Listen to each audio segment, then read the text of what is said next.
Hi there, Sanbonani Molweni. Welcome to Face Channel. If you're new here, please subscribe before the end of the video. If returning, thank you for love and support. I appreciate you. Izingane zisithembu latest wegazi siyaxoxa. Yazi abantu besifazane bayinkinga noma nje banendlela ehlukile yokucabanga. Nakha kuvela ukuthi uSineyo uyalotsholwa indaba ekhona noma mhlawumbe kwenzeka storyline isesaka ku-social media. Yo! Mawufunda kwi-comment section.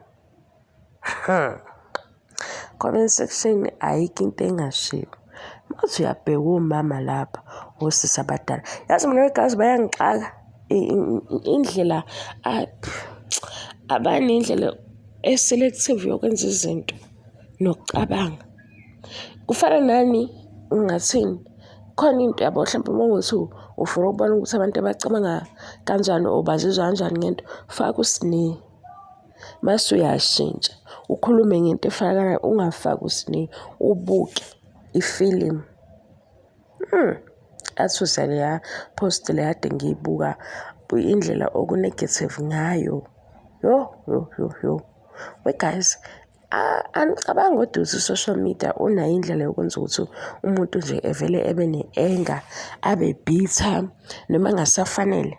Yazi kwesinye isikhathi kuke kube ukuthi mhlawumbe umngakanani iminyaka yakho ukuze ube namagama akhayo. Yo, ayikho into abangayisho laphaya e-negative. Bancane abazamayo ukuthi-ke babe positive. Ngike sazi ukuthi ulotsholwa ngempela noma sekwenzela i-TV show ngoba into engeke nginake ma beshutha kunesikhathi esiningi kuba nedrama ekhona. Noma kuyidrama, yazi khona enye indlela ukuthi ukhuluma nomuntu wesifazane omunye. Hhayi ngoba mhlawumbe kuSineyo ukuthi mhlawumbe ngizwela ngoba kuSineyo kuphela. Ngeke ngibuke nje ukuthi why kuzoba different. Kufana nje nanokuthi kuzokhulunywa nge-pregnancy before marriage. Yabo uma ngafaka uSineyo uzobona honest opinions abantu. Khipha uSineyo. Hayibo.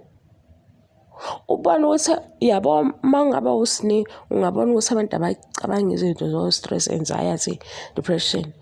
Nje bafuna ukusho lento abafuna ukuyisho. Mase ukhipha uSineyo ayasihluka lama-comment. Mase uyayibuka lento ukuthi injani, like uyakhetha ukuthi ukhulile manje, uyakhetha manje ukuthi-ke so usho ukuthini. Ngibuka-ke uSeason 7 wothanda nesithembu uSineyo ukhuluma nomamkhulu uyaxolisa. And umsele ukuthi uSineyo uhlezi exolisa. Yazi ngathi last time noSineyo ngayihlala phansi ebhekisisa izinto. Ayibona ukuthi iminyaka yakhe isithi ukuhamba kancane ashintshe ukwenza kwakhe because amathuba akawadingayo siwabone khona kubo. Inkinga ukuthi nje yena abe kwi-position yokuthi amukele lamathuba awasebenzise ngendlela. Le yokushada-ke wegazi ngoba ivela ku-social media, ngibuye ngibone kufaka obhuti futhi abahlukene lesingesize si-confirm. Kodwa iyathusa indlela abantu besifazane abakhomenta ngayo. Iyathusa serious. Futhi uma ubhekisisa abadala bonke kunoSineyo. Kodwa nje indlela abayiyo, hhayi ngoba futhi bekhomenta ngokuthi bakhathazekile, bayamhliphiza nje, umhliphiza.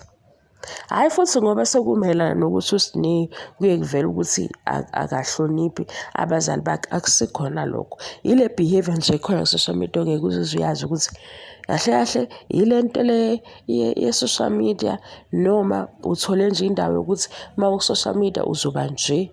Iyathusa kodwa. Ngoba enye into uyakwazi ukuyilawula. Yabo kukhona ukuthi usahleka into ehlekisayo kodwa okunye ubuye uyilawule. Engathi kubuye uSeason 3 izingane zesithembu sibone uSineyo ohlukile. NoSeason 8 wothanda nesithembu sibone uSineyo ohlukile. Ngizobabaza nje lawo ma-comment engiwafunda laphaya makuthiwa uSineyo uyalotsholwa.